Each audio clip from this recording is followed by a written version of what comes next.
Dr. Eric Leuthardt, who's a neurosurgeon from Washington University in St. Louis. We'll be talking, again, reminding you to be talking a little bit about the what we consider the other major arm, no pun intended, of neuroprosthetics. Can we control external devices through implantable devices in the brain? That's right. Well, first off, let me thank everybody for being here. Let me thank the National Academy of Engineering. Let me thank Google for the privilege of kind of talking about some of the stuff that I feel very passionate about. Again, the title of the talk is called The Evolution of Neuroprosthetics. And so first, let me really introduce this idea of neuroprosthetics, or another term that you'll commonly hear is this notion of a brain-computer interface.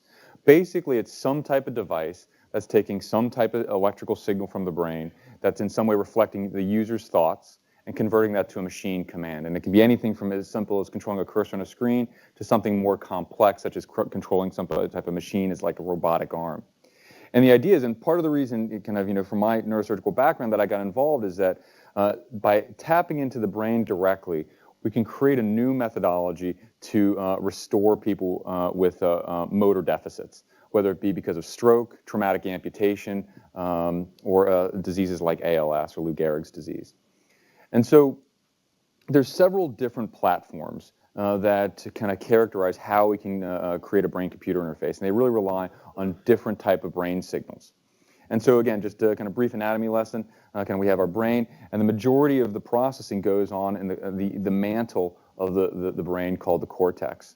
And again, that's where we have a substantial number of neurons, and again, the brain is surrounded by a leathery membrane called the dura, which is then covered by the skull, which is then covered by the scalp. So how do we get these electrical signals out? Well, one way is we can just put electrodes on the head, and that's EEG, or electroencephalography, and I think most people are probably familiar with that. And again, it's relatively easy to do. We can go the opposite route, or we can actually put electrodes within the brain. And these are called single unit systems, where you're putting hair-like electrodes into the brain to monitor single neuron firing. Or you can take an intermediate route, which is called ECoG, or electrocorticography. And that's where you put electrodes under the skull, but on the surface of the brain. And again, that's kind of intermediate in its level of invasiveness. And again, I may be a little bit biased because I'm a neurosurgeon. But so let me start with the single neuron, and then I'm going to work my way up in terms of how we can use these signals for brain-computer interface control.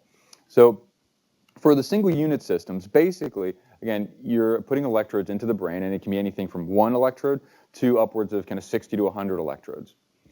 And basically, and then there's several different types of electrodes, and you'll hear terms like the Utah array or the Michigan probe, but basically, you're monitoring a voltage change for that single neuron. And that voltage change, or kind of a membrane potential, is called an action potential, kind of very brief kind of spike in activity. And again, that's as the signal is being passed down the neuron, as Justin was telling you earlier.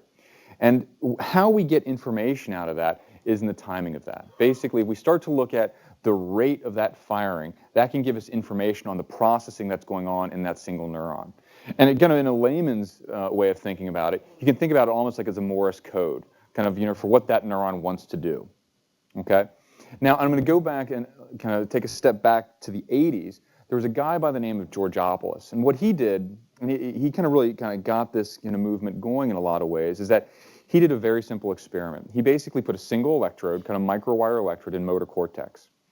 And he had, and he did that in monkey cortex, I should say, and basically had a monkey manipulate this kind of articulated arm here. It's called a manipulandum.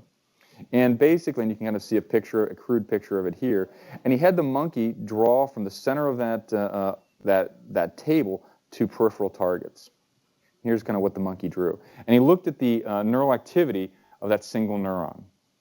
And what he found was, again, if you remember those little tick marks that I was drawing just earlier, the kind of representing a spike, is that depending on the direction that monkey would move his arm, kind of up and to the left versus down to the right, that there was differential firing rates. And so, for instance, if he was moving up and to the left, you saw kind of a high degree of firing rates. Again, that you can see that spike density right there. Versus if he moved, say, up and to the right, it was much sparser. And then you can take that brain activity and you can regress it to a line. And basically, this forms kind of this curved line here.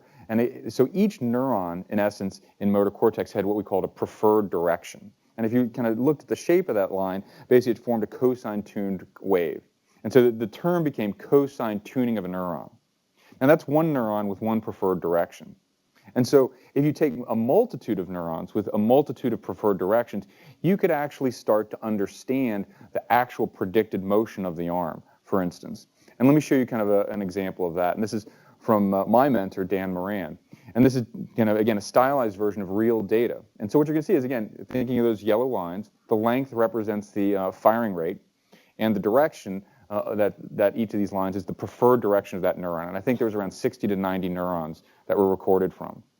And so what we're going to see here is that how those firing rates change with time for given preferred direction. You can sum those preferred directions to create a vector. And what's really interesting about that is that you can predict basically what direction that monkey's going to move his arm by about 60 milliseconds. And that makes sense because, right, the brain creates the command and the motor executes, or excuse me, the muscles execute. And this is really one of the first instances where we can take brain activity and we can know the intention of the being, right? And so, and that becomes a very exciting possibility because once you know the intentions, it's not just about controlling this arm, it's about controlling whatever you want. Because then you can start to translate those intentions, if you know what they are, to things outside the body. And let me show you an example of that. So here's an example, again, multi-unit array, kind of implanted in the motor cortex. He's not controlling his arm, he's controlling this robotic arm so he can feed himself. And we have his eyes covered for privacy reasons, and so his monkey buddies don't know that he's actually doing this and participating in this research. But again, it doesn't take a lot of imagination to think, look, if we can decode this activity from the brain and he can control, instead of his own arm, a robotic arm, somebody with a spinal cord injury, somebody with a severe motor deficit, this could facilitate their ability to interact with the world around them. Now, that's the rosy side of things. So what's the downside? Why aren't we doing this right now? And so one of the problems with microelectrodes is that once you put it into the brain, there's a problem with what we call durability. The electrodes don't record signals in a stable fashion over a longer period of time. Basically, they form scars around them, they kind of glial scars. These support cells proliferate around them. Part of it's because of micromotion of the implant. Part of it is just a natural reaction of the neuronal processes to a foreign body. Also, there's kind of a chronic inflammatory component. But the problem is that if you can imagine, let's say we put that monkey implant to a human, if I've got to do that, if I've got to take it out every 3 to 6 months and put a new one in, that doesn't make clinical sense. So again, there's a great upside, but there's also a downside right now with single unit systems. So let's take a step back and think about what other ways can we start to draw out intentions from the brain. We can look at single neurons, but we can also look at populations of neurons and see what they tell us. And so again, I always kind of say, don't lose the cortex for the neurons. And so again, now we can think about, okay, if we're putting an electrode kind of either on the surface of the scalp or on the surface of the brain, kind of what does it look like when we record from millions, if not billions, of neurons? And again, we have our electrode on. And again, what you see is kind of this junky looking signal. It looks kind of chaotic. It looks relatively almost like a random walk, but it's not. It's really the superposition of a multitude of different neural sources participating together. And I think one of the interesting things that we found is that this superposition of different neural sources have different frequency scales, meaning that it's really the superposition of different frequencies doing different things at different times. Whoops.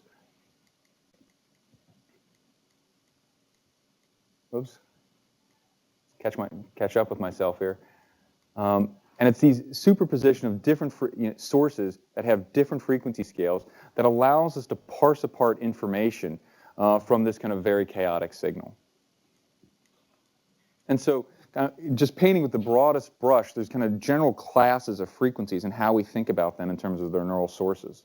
So for instance, you can think about low frequency rhythms, kind of less than 30 hertz, and they typically represent deeper brain structures. And I won't go into all the names of those deeper brain structures, but basically deeper brain structures which modulate cortex, which essentially release or inhibit the computational processing that cortex is going to do. And so they have various names: theta, alpha, mu, and beta. But again, they represent kind of wider control systems. Then you have what are called higher frequency rhythms, stuff above 30 hertz. And again, the typical term for this is called gamma rhythms. And these typically represent smaller cortical ensembles, smaller cortical circuits that are, again, doing kind of localized processing of information. And so we're going to talk a lot more about this kind of ongoing in the talk. And so now let's look at what happens, how do these rhythms change, what do they do, how do we get this information out for a brain-computer interface? And so we look at the power, or you can also think of it as the amplitude versus frequency. And this is typically what you see with EEG. You can see stuff under 40 hertz. Because in large part the skull acts as a low-pass filter, the electrodes are distanced from the cortex, and basically you can see when cortex becomes active, and kind of blue represents kind of a active task, a rest task, red represents the active task, that cortex shows a decrease in amplitude in the low frequencies, and that tends to be broadly distributed. Remember, it's these deeper brain structures releasing cortex to do some computational processing. Now, once you put electrodes under the skull, again, that's ECoG, that you can basically start to have access to these higher frequency rhythms. And again, they actually manifest a different behavior, where when cortex becomes active, it actually increases in power, increases in amplitude, and also is much more cortically constrained. Smaller regions of cortex show these kind of amplitude increases at the high frequencies. And we can start to use these amplitude modulations as control signals. So we basically take the raw signal, and again, in real time, we look at power versus frequency, and we look at how the power is changing in various frequency bands. And we can use, for instance, if this is a single electrode, kind of as you oscillate between kind of an active and a rest task, that range in power can control a cursor, for instance, in one dimension. And so let me show you some examples of that.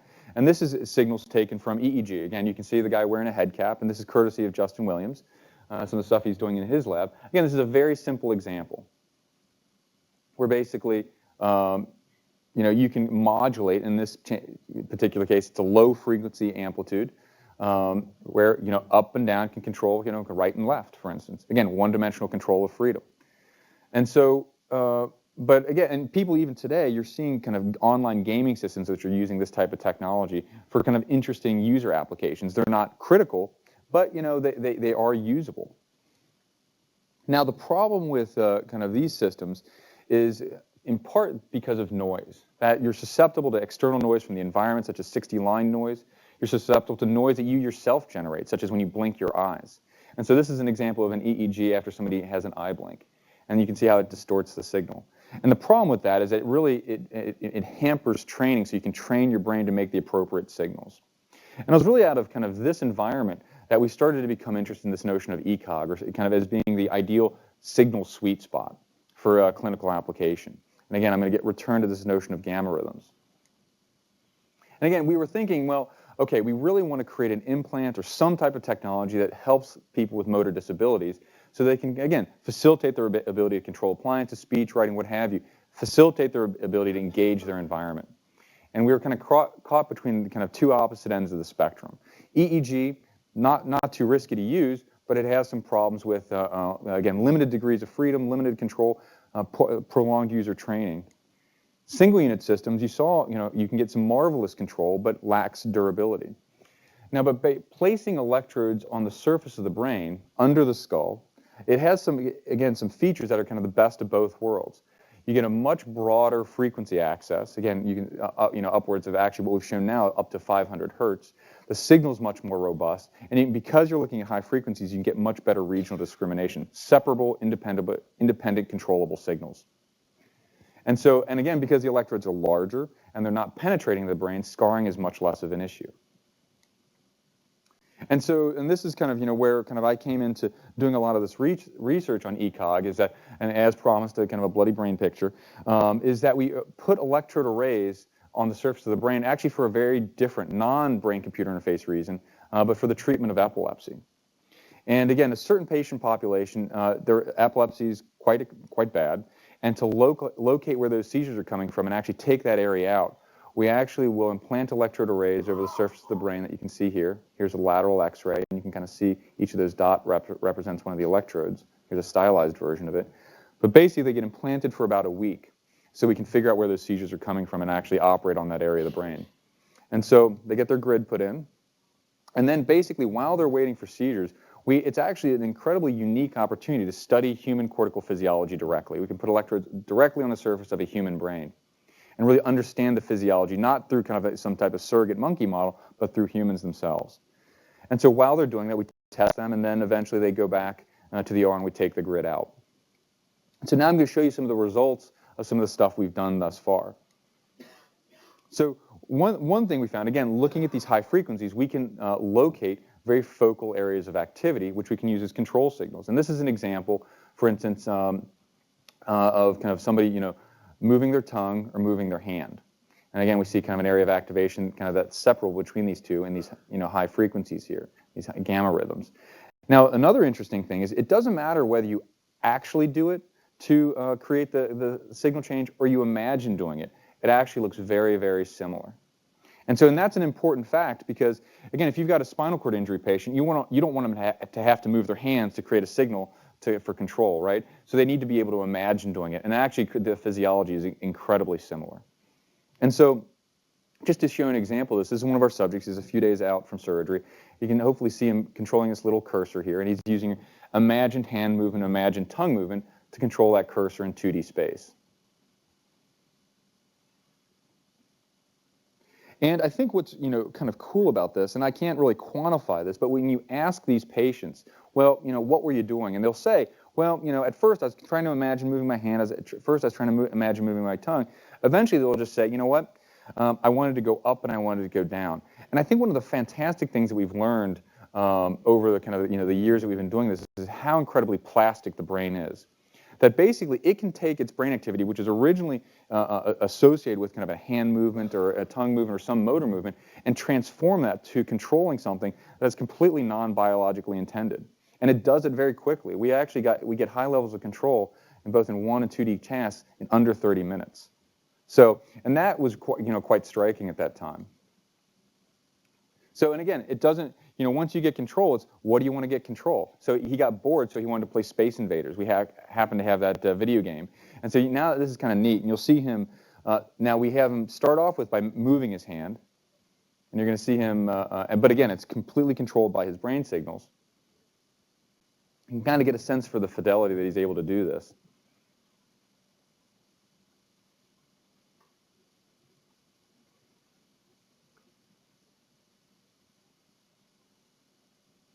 He eventually gets shot, and I think that's it. And he's kind of pissed. But again, it doesn't matter whether you actually do it or you imagine doing it. So here he goes. We told him to stop moving his hand and just do it, and then off he goes. And the interesting thing, so he is the Guinness Book of World Records highest record holder for playing a video game with his brain. There's not too many competitors right now, but we will claim rights for that record. So again, how do you want to use this? And Justin was telling me, let's see if I can get this plugged in here. Wait for it. But basically, again, how do you want to use, what apps do you want to create from these control space? And here in this particular example, we have him controlling a robotic hand. Now try it now. There you go. So again, we saw the Luke Skywalker hand. Well, here's kind of a very early crude version of that. So now we want to start moving beyond just motor control. You've seen kind of two-dimensional space control. You've seen kind of opening and closing a hand, but we want to take it one step further.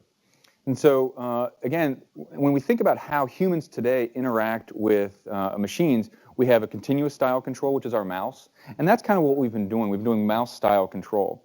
But we also have keyboards, right? We have kind of things that have discriminable commands that we can compile together to create more complex languages and more complex commands. And so we wanted to really think about, can we start to create keyboard-style brain-computer interface control? And that's where it got us really interested in this notion of decoding speech. And so I'm going to show you an example here of basically, this is somebody basically doing a very simple task. They're hearing a word and then they're repeating it. And again, I've been really big on this high-frequency stuff, but one of the things we realized is here's 90 hertz, here's 290 hertz, and they each have very different behaviors. And as it turns out, when you look at this high-frequency space, literally, it's frequency upon frequency upon frequency. It gives you layers and layers of differential activity. And it's in some senses how I would postulate that you're able to do all this massive parallel processing because things are happening at different frequency scales. And so the words that we had them repeat were kind of very specific, meaning we had them, they were of 4 different vowel classes, A, E, A, and U, and 9 different consonant kind of combinations. And what we found is when we started combining the frequency, the location, and the time scales of these, we could actually create very different patterns to separate out all these different phonemic classes. And this is an example of an MN word in frequency time space, and the color represents the power change, and this is a PP word. And certainly we could classify these words really well, but we could also, on a single trial basis, again, whether you actually said it or you imagine said it, on a single trial basis, we could actually predict which of these 9 classes of words that you were saying. So we're really working towards decoding literally the vowels and the consonants of the words that you're saying in your brain. And so again, to put pardon the pun, to put our money where our mouth is, we want to start using this for control. Again, we want to have people basically either actually or imagine saying ooh and ooh, e, a, and ah, and use that for a control feature. And so again, here's one of our patients, and she's actually saying the word. And again, we always use this because we can it allows us to kind of demonstrate kind of the performance. But you can see this is her just starting. No training with this. And this activity was actually taken from a microgrid. So again, 4 millimeters by 4 millimeters. And again, the frequency scale, roughly at around 450 hertz for this patient, allowed us to start separating out these phonemes. So we can actually make the scale of these implants very, very small. So the footprint could be minimally invasive. Again, we've done this across multiple subjects. And so how are we thinking about kind of implementing this? What are the barriers? What are the necessary steps? And so first off, where do we put this implant? We know we can kind of do motor physiology, we can do speech physiology, we can do it with a relatively small implant, but where exactly do we put it, and how do we know where to put it? Part of that is relating that electrophysiology with non-invasive technologies such as functional MRI and MEG, so we can have a sense, for instance, well, here's the predominance of activity related to, for instance, a motor movement. And so we need to map that back to the actual brain. Then we need to stereotactically figure out where that is in anatomic space. And to give Tim Dennison and Medtronic credit, that's been largely figured out, with stealth navigation and technology similar to that. Next step is we need to actually create the implant, and that's things that we're working on right now. All the kind of the electrodes. Certainly, Justin Williams is kind of pioneering a lot of those efforts. The amplification, the transmission, the power requirements that we can have a small implant. But also, how do we do this surgically? And again, I think we've been kind of starting to map out the surgical technique, and it's relatively simple, quite honestly. Make an incision in the scalp, drill a hole in the skull, and create an implant that fits into that hole. But right now, the way it's timing out, it'll probably take around 40 minutes. And finally, integrating both the hardware with the software so that you can configure it to an external computer and can wirelessly transmit, wirelessly communicate with that. So that in the end, what we want is basically a very simple implant the size of a thimble that is easy to apply surgically at minimal risk so that you can really open the doors. What's the app? What are all the applications that you can envision? Well, our iPhone, how many Android applications do we have at this juncture? I mean, it's really thousands, if not millions. And so, and figuring out all the way to use those control features for things of manipulating your environment, facilitating communication, control, whether of physical structures such as a robotic arm, or just kind of things in your material space. 2, potentially augmenting function.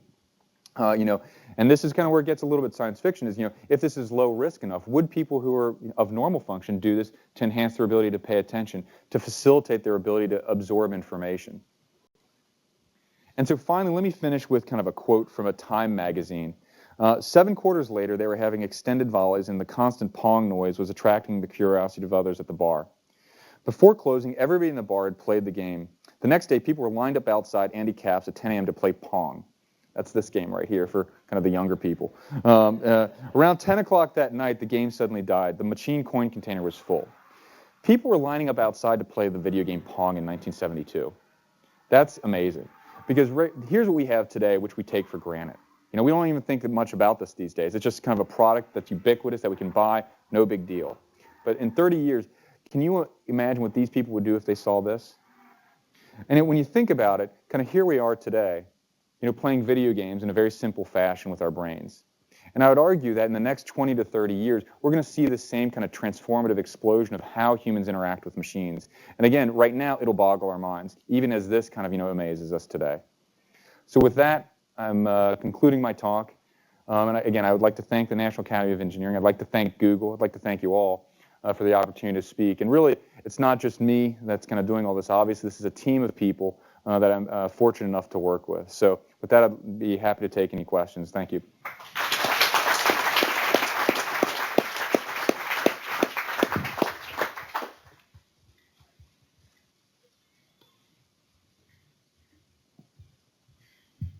Luca Carloni, Columbia University. Thank you for a very fascinating talk. I may have what is maybe a very naive question. Yeah, please. I kind of heard before that the brain is very plastic, but I was very surprised from you talking about the fact that some of these people or patients are able to control either because they actuate the particular muscle or because they imagine to actuate. Now, for human beings, imagination, you could say that is almost boundless, no, without limits. So, am I understanding correctly that potentially one could control, I don't know, imagine to control 4 arms or 5 arms? It's a good. It becomes an attentional load. For instance, how many things can you do in parallel?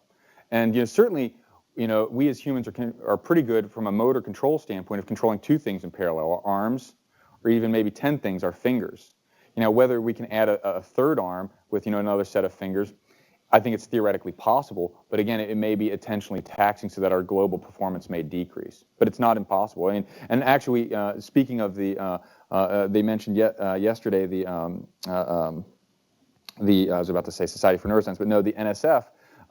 We recently got a grant to see what non-physiologic stuff can you control. How far can you push cortex to control things beyond kind of our physical limits? And that's actually one of the things we're getting ready to study.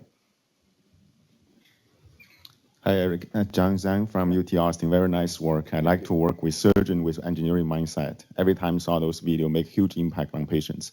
So my question is going back to this optogenetics. I think in Jim's presentation, he mainly talked about for retina prosthetic systems, there are 2 limitations for optogenetics. One is on this intensity is lower than electrical stimulation. Second is, the resolution is not quite yet for those bipolar photosensitive cells. So in terms of the brain-machine interface, right, so electrical stimulation is one way. There was a recent, very exciting trend on using the optics. So optogenetics coming from a Stanford group and also some very nice follow-on work from MIT and UCLA. Right.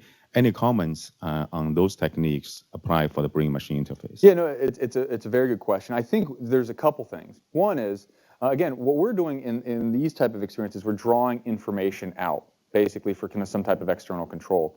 But I think really one of the next generations of brain-computer interfaces, you want to have sensory input. So for instance, just as we operate our arms, and one of the things that really gives us good fine dexterity is not just the motor movement, but it's the sensory feedback of that motor movement.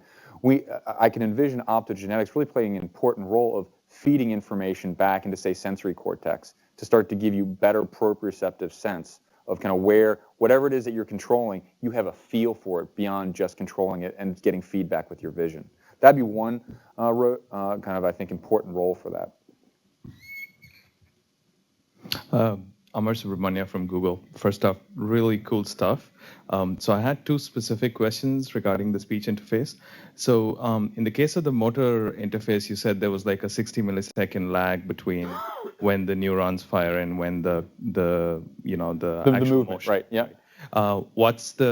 Is there something similar for the speech case as well? It's a little bit longer, actually. Okay. It is. And what is it specifically? To be honest, I'd have to check as far as kind of the cortical activation relative to the speech articulation. It is definitely longer than 60 milliseconds. I'd maybe put 100, 150 milliseconds, but I'd have to double check that. The other question I had was, I was wondering if you guys have looked at sort of if there's a correlation between the spectrogram of the actual speech and the plot you showed of the neurons. That's actually one of the things we're actively looking at, and there is to some degree correlation. Because one of the things that we're working towards is we actually want to have you imagine speaking and have kind of an audio voice box that basically says it. Because that's really, and kind of preliminarily, we're almost there. I can't do it now, but I think that we will get there.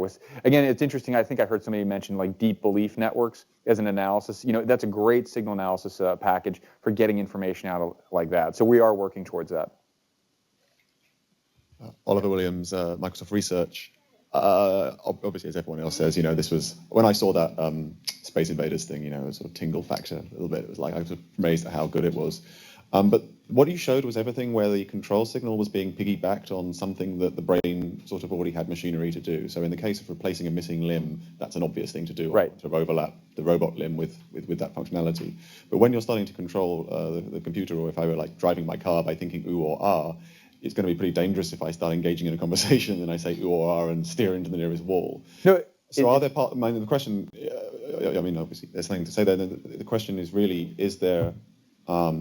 are there parts of the brain that functionally there is sort of empty space, white space, in which we could actually park extra functionality? I guess it's related to the good. The thing is, the amazing thing about the brain is, and I don't have this movie, but certainly one of my collaborators does a really nice job of showing somebody doing joystick control and using that and using that same patch of cortex to do something completely else. So, like for instance, you can play Doom. For instance, you can use your joystick and you can shoot with your brain. And you can use those same regions of brain. So the brain, that one area of cortex is always doing multiple things at any one time. So certainly that is, you do get concerned about crosstalk, and that's actually one of the things when we move forward for a true clinical implant in terms of reliability and durability. We have to make sure that doesn't overwhelm. But you can certainly, we've at least have preliminary evidence that you can use these signals, and your brain will still do the stuff that it wants to do without substantive contamination. This is RC from Eastman Chemical. This is a wonderful talk. It feels like as if I'm watching a movie. So along that line, can you comment that what is presented in the movie Inception is real, number one? Number two... I'm sorry, say that again? The movie Inception, where you can implant... Oh, Inception, okay. Implant ideas into human brain. Uh-huh. Taking the other way, you are presented some of the cases where a person can imagine and it can be transformed to computer. Can we do it the other way?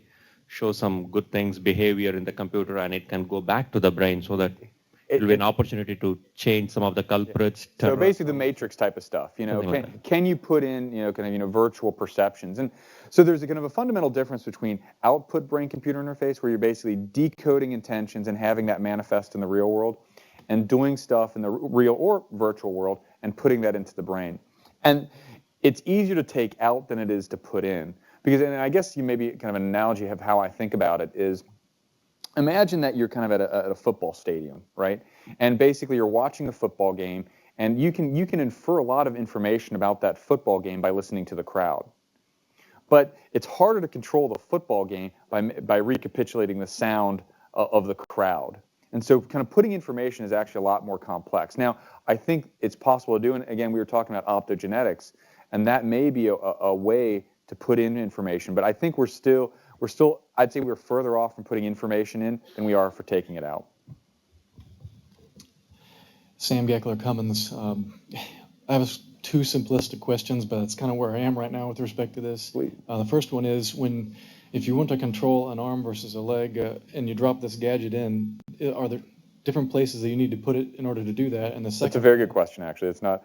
So maybe to answer that is, there is a somatotopic distribution of motor control in the brain. So, for instance, there's a very different area for instance, leg area, foot area, hand area, arm area, tongue area, and mouth area. So you could put them in potentially different areas to get differential control. And the second question was, and how much does that vary from person to person, brain to brain? That's another very good question. So there is a fair degree of variance between people. And that's, if you remember me showing kind of that panel, for instance, where exactly do we put things when we decide, and that's where kind of functional imaging will help us kind of not give us the exact perfect area, but the general location of where would be the best place, for instance, to separate leg control versus arm control. Roman Stalker, MIT. I think you discussed this briefly just a second ago by saying that the input is more difficult than output. But do some of these ideas lead to person-to-person communication as well? Well, I mean, again, I think that's kind of the input issue. I think that when you overcome that technical barrier, I think it's possible. Again, this is kind of it's a pet theory of mine, but basically, technical and social innovation are kind of exponentially parallel to the rate at which we can exchange information, right? So that, for instance, if you imagine, kind of the world has evolved and changed dramatically now that we have things like Google and cell phones. And I think as we can exchange information more rapidly from brain to brain, I think that can potentially facilitate more rapid expansion and development of ideas. Hi, Chris Bettinger, Carnegie Mellon. Very nice work, of course. So I have two questions. The first is, on one hand, you talk about the plasticity of the brain. You say it has amazing potential to adapt to the implant, let's say, right? And on the other hand, you're saying, well, it depends where we put it because there's different sensory motor cortexes, right? So where are you bring up a really good point. The brain is plastic. It does change. There are probably some limits, but also and this has kind of always been a big challenge in neuroprosthetics, is creating a co-adaptive system, because the brain's changing somewhat, and we have to change the system also to adapt to the changing brain function. And so it goes back and forth. Yeah. So I guess does it really matter?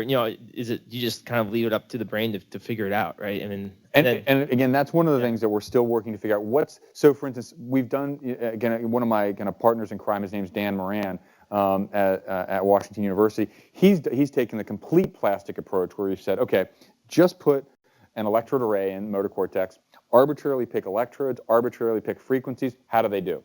And you know what? They can get control. You can take the opposite tack and say, we want to really hard code this intention, ooh, ee, ah, and we can do that too. And again, what's going to be the best kind of, essentially kind of cognitive physics, for which gives you the most optimal control? I don't know the answer yet. We're still working on it. Just a quick practical question. So on a scale of 1 to 100, describe maybe the clinical barriers to the entry for ECoG versus optogenetic. I will confess the disclosures that I'm involved in a company creating ECoG for brain-computer interfaces today, and I think we're pretty close. I'd say we're maybe 3 to 5 years away from a clinical trial. Because the hardware's out there, the technology's out there. We need to integrate it and put it into a package. But I think that versus optogenetics, I think you're probably a little further away. But again, just to disclose my bias. Steve Murray, Exponent. You showed a picture of a fellow with a brain cap on, totally non-invasive. Mm-hmm. Has there been any effort to proliferate that? Just sell a whole bunch of them that spit out signal that a hobbyist can there's do two companies, Neurosky and Emotive. And actually, we're working with their head caps to create, again, non-invasive, simple control possible therapeutics. And so, they're out there, and people are playing video games with them. Sweet. Hi. I have a personal question. So my dad had a hemorrhagic stroke in 2002, and he's been a quadriplegic for the last 9 years. And the gross motor control area was excised as part of the hemorrhage. So my question is regarding brain plasticity. Obviously, it can't help my dad now, but in future, can the brain be retrained so that if the gross motor function area has been excised, the other parts of the brain can possibly... Actually, that's a great question, because and that's I couldn't talk about it this time, but we're very interested in using brain-computer interface technologies to induce rewiring of the brain. So, for instance, the interesting thing about stroke, especially hemispheric stroke like your father had, is that when you lose one half of the brain, whether it be because of hemorrhage or ischemia, you actually haven't lost the motor command, you've lost the ability to execute it. And actually, the motor command and the motor planning is that there is residual information on the unaffected hemisphere. And we're looking at ways of using that motor planning to use a BCI to reanimate motor impaired patients with chronically affected stroke. And so we actually have got that study underway right now. Yeah, Eric, great talk. So, Chad Bowden from Battelle. As we talked about yesterday, my group was very involved with the BrainGate program, and I wanted to kind of follow up on that question of plasticity. Mm-hmm. So one of the things we found, we were in the 5th layer of the cortex, mm-hmm. and so we have the pyramidal neurons, and we found that actually we didn't seem to see a lot of plasticity. Mm-hmm. And I don't know, as you go up more to the surface, like you do with ECoG, do you think that will remain true? And is it something really in the primary motor cortex that will remain true? And because some of the training we did in a matter of 10 or 15 minutes, we were in business and people were or back to doing things they hadn't done for 3 to right. 7 years. You know, it's a good point. You know, certainly, you know, with you being in a deeper layer, you know, kind of closer to the BET cells, right? You know, and certainly we're on the surface where there's a lot of more dendritic arborization, which is by definition interacting with multiple regions of the brain, in some senses involved with different areas of the brain influencing different areas of the brain. So I think maybe with ECoG, could we have more access to plasticity? Maybe. You know, but you know, certainly with single unit stuff, you know, with stuff we were also talking about, there is a signal drift. You know, their cosine tuning, their directional tuning kind of changes from day to day to day, and I think I remember talking to Krishna Shenoy, if you know who he is, but basically, you know, it seems like, you know, that with prolonged training, they start to see kind of some of those plastic changes as well. Okay, time for one more question before break. Eric, really nice talk. A few years ago, I interviewed a student coming right out of MIT working on measuring neuronal firing on an individual level. And he gave me the metaphor that what we've done here is we've essentially, we can see all the pixels in a movie individually, but we don't know what the movie is really telling us. And so the question is, if the problem is you're seeing 60 of a billion pixels. You know what I mean? Right. And so that's the problem. So the question is, if getting a hold of single neuronal firing has sort of been a grail for the BCI community in a variety of ways to really understand what's going on with, starting with cyberkinetics and other companies like that. How do we build up higher level models of behavior and activity? Yeah, and I would say, you know, is the single units the grail? I don't know that, you know, because, you know, it kind of, let's think of another analogy, is that when we're taking the temperature of a room, do we really need to know the kinetic energy of each individual atom in that room? Probably not. You actually want to take, you know, a population of that activity, which is, you know, a thermometer. And I would say that by taking population activity, because even with the single unit systems, to get the decoding that they need, they have to do a number of units to actually get that decoding. And so, and kind of we're single units and we're meeting, we're going to microscale ECoG, and by looking at these populations of neurons, again, not 60 or 100, but, you know, maybe, you know, a million, that combined activity, and we start to able to separate different, you know, kind of population behavior by looking at these very different frequency scales, that we are actually getting, you know, the population information, which I think is where the sweet spot of kind of intentional decoding is at. Great, well, it's time for a break. Let's thank Eric one last time.